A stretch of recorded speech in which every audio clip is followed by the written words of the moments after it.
Friends, good afternoon. எங்கள் ஊரில் வந்து மழை பெஞ்சிட்ருக்குது. உங்கள் ஊரில் மழை பெய்யுதான்னு கமெண்ட்ஸில் சொல்லுங்கள். அப்புறம் ஃப்ரெண்ட்ஸ், ஒரு 2 வருஷமாக நான் வீட்டில் இட்லி மாவு அரைக்கலை, வெளியில் தான் அரைச்சேன். ரொம்ப நல்லா அரைச்சி கொடுத்தாங்க. அதனால் வீட்டில் அரைக்காமல் வெளியிலே அரைச்சிட்டு இருந்தேன். ஆனால் ஒரு 2 தடவையாக வெளியில் அரைக்கிற மாவு நல்லா இல்லை. இட்லி ரொம்ப கல் மாதிரி இருக்குது. போன வாரம் 2 கிலோ மாவு அரைச்சேன். 2 கிலோ அரைச்சா 2 வாரம் வரும். ஆனால் மாவு நல்லா இல்லாதனால தோசையாகவே ஊற்றி ஒரே வாரத்தில் மாவு தேர்ந்துருச்சு. எப்பயுமே இட்லி ஊற்றினா மாவு கொஞ்சம் கம்மியாக செலவாகும், தோசை ஊற்றினா மாவு சீக்கிரம் தேர்ந்துடும். அது நீங்கள் நோட் பண்ணிருக்கீங்களான்னு தெரியல. அதனால் இன்றைக்கி சரி நம்ம 1 கிலோ போட்டு வீட்டிலே அரைக்கலாம்னு சொல்லிட்டு அரைக்கிறேன். ஃப்ரெண்ட்ஸ், இதில் என்ன பிரச்சனைனா, இது அம்மா வீட்டில் கொடுத்த கிரைண்டரு. அந்த கிரைண்டில் இப்போ போட்டிருக்கிறேன். இதை ஏன் நம்ம யூஸ் பண்ணாமல் தூக்கி உள்ளே வச்சுருந்தோம் அப்படின்னு சொல்லிட்டு எனக்கு ஞாபகம் இல்லை. ஆனால் இப்போ இதுக்கு ரீசன் கண்டுபிடிச்சிட்டேன். இப்போ சொல்கிறேன் பாருங்கள். என்கிட்ட 2 கிரைண்டர் இருக்குது. இது கவர்மெண்ட்டில் கொடுத்த ஃப்ரீ கிரைண்டரு. இதில் தான் இவ்வளோ நாள் அரைச்சிட்டு இருந்தேன். இது என்ன செய்யுதுன்னு சொன்னால், இந்த இது கரெக்டாக இல்லையா என்னன்னு தெரில. இந்த பிளேடு அப்படியே தெறிக்குது. மாவு வெளியெல்லாம் தெரிச்சு ரொம்ப அசிங்கமாகி துடைக்க ரொம்ப கஷ்டமாக இருந்தது. அதனால தான் நான் வீட்டில் அரைக்காமையே இருந்தேன். சரி, மேலே அம்மா வீட்டில் கொடுத்த கிரைண்டர் இருந்தது, அதை எடுத்து இப்போ அரைச்சேன். இந்த கிரைண்டர் ஏன் மேலே தூக்கி வச்சுருந்தோம், ஏன் இது யூஸ் பண்ணாமல் இருந்தோம்னு எனக்கு ஞாபகம் இல்லை.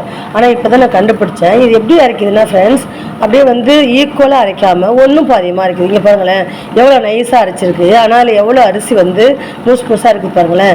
இந்த மாதிரி அரைக்கிறதுக்கு என்ன ரீசன்னு எனக்கே தெரியல. உங்களுக்கு யாருக்காவது தெரிஞ்சதுன்னா எனக்கு கமெண்ட்ஸில் சொல்லுங்கள். இதுக்கு என்ன தீர்வுன்னு சொல்லுங்கள் ஃப்ரெண்ட்ஸ். இன்றைக்கி எப்படி இருந்தாலும் அரைச்சி தான் ஆகணும். ஆனால் ஒரு 11:45 போட்டேன். ஏன்னா மழை பெய்யுது, கரண்ட்டு போயிடும். அதனால் 1 கிலோ அரைச்சி வச்சுப்போம் கையிலன்னு சொல்லிட்டு போட்டிருக்கேன். இது எப்படி இருந்தாலும் இப்போ அழிக்கிற ஸ்டேஜ். ஆனால் பார்த்தீங்கன்னா முழு அரிசி இருக்குது. ஈக்குவலாக அரைக்காமல் அரைகுறையாக அரைக்குது, ஒன்றும் பாதியமாக அரைக்குதுன்னு சொல்லுவாங்க இங்கே. அந்த மாதிரி அரைக்குது. இதுக்கு என்ன ரீசன் எனக்கே தெரியல. ரொம்ப கஷ்டமாக இருக்குது. நான் தான் சொன்னேன், மேரேஜ் ஆகி ஒரு 20 வருஷம் ஆக போகுது. இது வரைக்கும் எதையுமே மாற்றவே இல்லை. நான் எந்த பொருளும் மாற்றலை. அன்னைக்கு வாங்கினது அப்படியே தான் வச்சிட்ருக்கிறேன்.